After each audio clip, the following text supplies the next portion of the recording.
ይሄው ህፃናት ይመተትባቸዋል በየትምህርት ቤቱ ትንንሽ ህፃናት ገና ህፃናቶች እኮ ናቸው። ምንድነው መተት ነኝ? ለምን ጎበዝ ነች እኔ ሰነፍ ነኝ? ለምን ጎበዘች? በቃ እሷ አስተማሪ ወዳታል፣ እሷ ተደማጭ ናት፣ እሷ ተፈቃሪ ናት፣ ለምን አባቷ ለምን በለጠችኝ?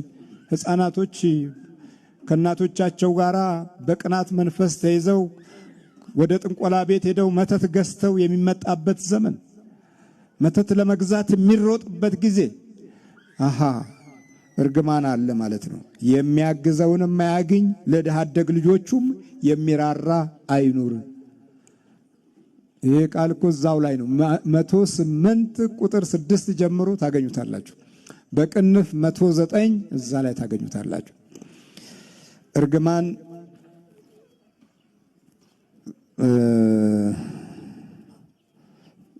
ዘጠኝ ኃጢአትን የሚያወርስ ትውልድ። ምን የሚያወርስ? ኃጢአትን ማውረስ ነው። ደግሞ ትልቁ በዘመናችን ትልቁ ችግር ኃጢአትን እያወረስን መኖራችን ነው። እናቶቻችን አባቶቻችን በንስሐ መንፈሳዊ በረከት ውስጥ የማለፉን እድል ይተውትና ዝም ብለው ይሞታሉ። ወይም ዝም ብለው የሞቱ ቤተሰቦች አሉን። በጨሌው በምኑ በዛሩ በውቃቢው በልክፍቱ በቡዳው መንፈስ ተይዘው ዝም ብለው አልቀዋል። እንደዚህ ያለቁት ልጆቻቸው ደግሞ እዚህ በቁመና ያልቃሉ፣ እየኖሩ ያልቃሉ፣ እየሰሩ ያልቃሉ። እንዲህ ይላል፣ የአባቶቹ ኃጢአት በእግዚአብሔር ፊት ትታሰብ፣ የእናቱም ኃጢአት አትደምሰስ።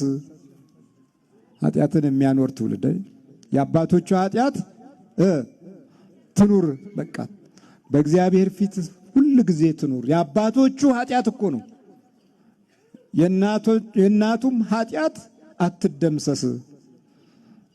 እርግማን ነው ምርቃት ነው? ተመልከቱ።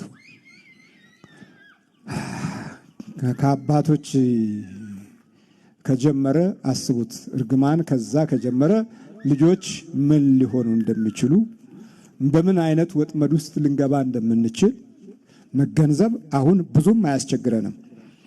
እርግማን 10 የመጨረሻው እርግማንን ሙሉ በሙሉ የሚያፈቅር ትውልድ። ወዲያው ደግሞ ሙሉ በሙሉ መውደድ ማለት ነው። በቃ መቀበል፣ አምነህ መቀበል።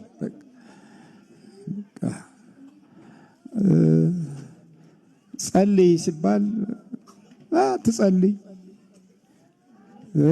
ቤተክርስቲያን ጉባኤ ሂድ የሚል አባት የለም። አጥና ነው የሚለው። አጥና እየተባለ